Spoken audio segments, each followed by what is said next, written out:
Edwards, the coffee with the extra flavor lift, brings you Night Editor.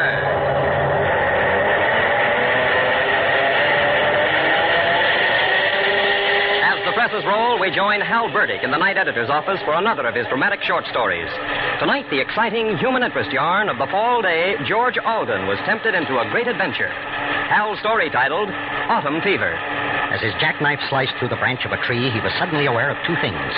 Down the road, a parked policeman was shouting at him, and directly in front of him was a sign: fine and imprisonment for breaking, cutting, or otherwise destroying any plants, flowers, shrubbery, or... Oh, holy smoke, now he was in for it.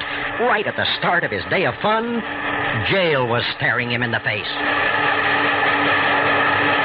Friends, as you know, we promise that when you try Edwards coffee, you'll discover an extra flavor lift.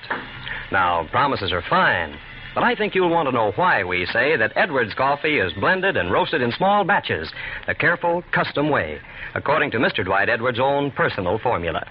Yes, the choice coffees that make up the exclusive Edwards flavor are specially blended and roasted in the special Edwards way, learned over a period of 2 generations. Try a pound. Discover how rich and full-flavored Edwards coffee really is. Edwards coffee is featured at all Safeway stores. Well, there are times when the newsroom pressure gets so great that there isn't time to go out for that mid-evening cup of coffee. But the food editor's kitchen down the corridor still offers a quick oasis. And that's where we find Hal and Bobby tonight. And sitting across the little work table from Hal, Bobby is saying... Is there such a thing as autumn fever, Hal? Huh? Autumn fever? Yeah. People say they have spring fever. Why not autumn fever? Oh, I see what you mean. Well... Oh, boy, you know, days like today do something to me, Hal. There's a sort of tingle in the air and the smell of leaves burning. Oh, I don't know. You feel like you want to be going places and doing things. Autumn fever, huh? I guess that's what George Alden had a few years ago. George Alden? Who might he turn out to be? A swell person, Bobby. Yeah, man along in his middle 60s now. Born, raised, lived all his life up in the hills of Oregon. Knows the woods as only a man who loves and understands them can know them. What's that got to do with autumn fever? Now, you pour me another cup of that good Edwards coffee, and I'll tell you the amazing story of the day he had a touch of it. There you are, boss. So, then? Just all of a sudden, and without warning, autumn had left the shaded valleys and wooded uplands of the distant countryside and stolen down into the concrete barrens of the city. Awakening in the spare bedroom of his son's apartment, George Alden was immediately aware of it. He eased his lean, muscular frame out of bed and crossed to the open window, breathing deeply. Why, sure enough, that was no worn-out, tired city smell that came to him. That was a country fragrance, distilled of sun-ripened earth, the musky perfume of apples fattened for the cider mill, of brown stubble in the fields where quail whistled, and carpeted forest valleys where the deer fed in the moonlight. Autumn had come to the city. These past 8 weeks cooped up in town had been hard on a man used to the freedom of this country. 3 of them in a hospital, another 3 convalescing from his operation, the past 2 just resting to get his strength back. Not that his son and daughter-in-law hadn't been goodness itself to him. Almost too watchful of him now that his strength was coming back. Hardly let him out of their sight for wanting to make him comfortable. But this morning, autumn had come to town, and he knew he had to do something about it.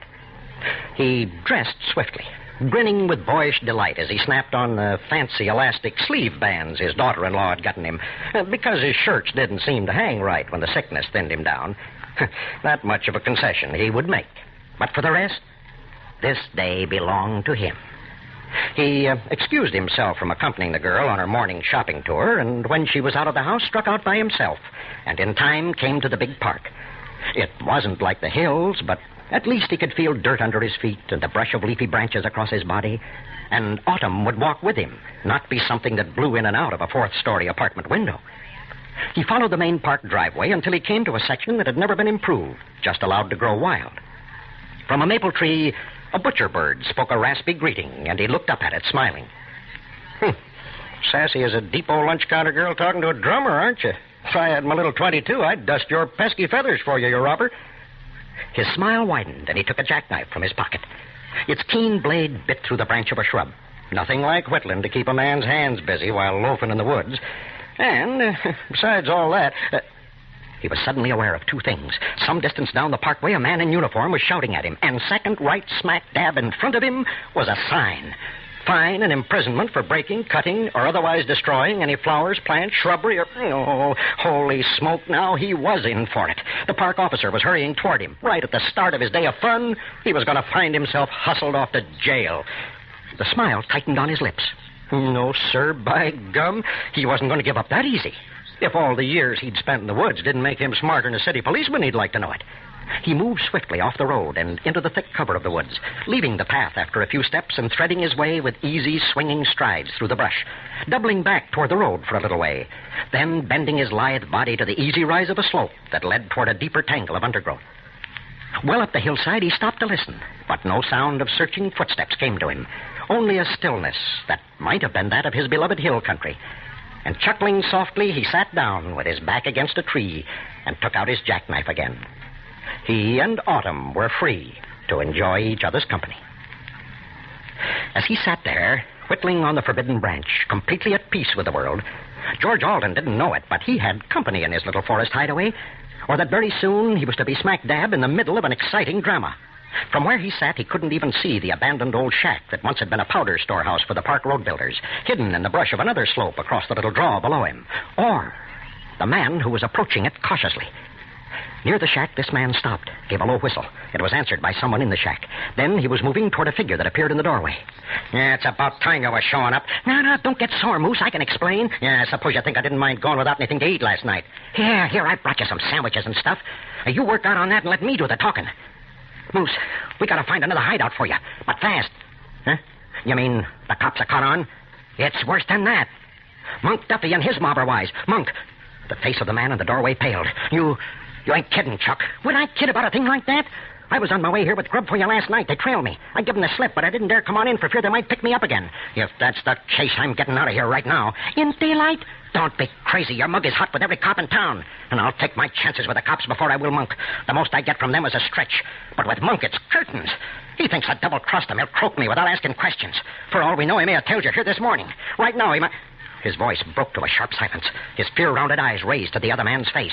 Chuck, what was that? Yeah, I heard it, too. Sounded like, well... Again it came to them. Overhead, an angry buzzing that clipped through the leaves of the branches and ended with a thud of something against a tree trunk. Don't try to tell me. That was a bullet. Yeah, it sure sounded like it. Get inside, Moose, and let him trap us, not me. It's Monk, I tell you, and the next one of them bullets ain't gonna miss. But it couldn't be Monk. We would have heard the gun. Would he be sap enough to shoot so every cop within 40 miles could hear him? He's got a silencer. I've seen it lots of times. He always used it. Oh, Chuck, for the love of Pete, let's get going before... Again it came, closer this time, just over their heads. The thin, angry whine, followed by a shower of leaves sifting down around them. Stooping low to screen themselves from their unseen enemy, they were dodging swiftly through the trees, while behind them something slatted against the roof of the shack, ripping a long splinter from the wood. Down the trail, running blindly in their frantic desire to get away from those buzzing messengers of death that seemed to grow out of the very silence of the woods around them. Only a little further, then the road and Chuck's car. They pushed their speed to the last fear-maddened sprint. And then... they were stumbling to a halt as the path in front of them was blocked by the stocky figure of a man in a police uniform. For a moment, he stared at them, surprised by their sudden appearance. Instinctively, Moose raised one hand toward the bulge under his coat, but it dropped to his side again as the officer's gun jumped from the holster and lay level in his hand. Well, what do you know? Am I seeing things? Or is it really Moose Kramer and Chuck Dengie? He moved toward them, grinning widely. Well, imagine you two boys being out for a stroll in the park. And won't the precinct captain be pleased? Allow me to show you the way, gents. You first. In the precinct station, the captain looked from the snarling pair to the park officer. Well, now, this is the best haul in the month of Sundays, Fred. How'd you ever happen to round them up? Well, they just ran right into my arms, Captain. Yeah, I was scouting around that wooded section in the lower end of the park looking for some old geezer who was cutting shrubbery. Well, all of a sudden, who comes tearing down the path but this pair? So I gathered them in. As far as I'm concerned, the old guy can come to the park every day and cut down trees, if it'll lead me to a catch like this. Back on the hillside, George Alden eased his lean figure up from the ground. Yep, time to be heading home, he guessed. Daughter-in-law might be getting worried. Ought to be safe to leave. That policeman must have given up looking for him by now. He sighed contentedly. Hadn't been so happy since he left the hill country. Not quite as much fun as sitting by that big stump on the trail above Ranch River with his Winchester across his knees, waiting for a buck to come climbing up out of the valley. But it had been peaceful and quiet. Only sound he'd heard was a noise like someone running through the brush on the other slope. Yes, sir. If Autumn would only hang around a little while, maybe he'd come back again, bring lunch with him, and stay all day. From a tree down the slope, the butcher bird called raucously. He squinted his eyes to make it out. Yeah. Go on and laugh, you old bandit. Before I'm through with you, you'll be singing a different tune. His eyes shifted to the object in his hand, to the clean knife marks on the stick he'd cut down by the highway, to the fancy red sleeve holders and the square of cloth cut from his handkerchief that dangled from the wood. Yes, sir. He raised his head to address the bird again. Next time, I won't be shooting all around you and missing you. I'll have me a couple lengths of rubber cut from that old inner tube in my son's garage and a chunk of leather for the pocket and buckshot instead of odds and ends of stones that don't carry true. And then I'll show you. Show you what shooting with a slingshot really is. Why, say, I bet I could stand off a couple of thugs with pistols. If I had to.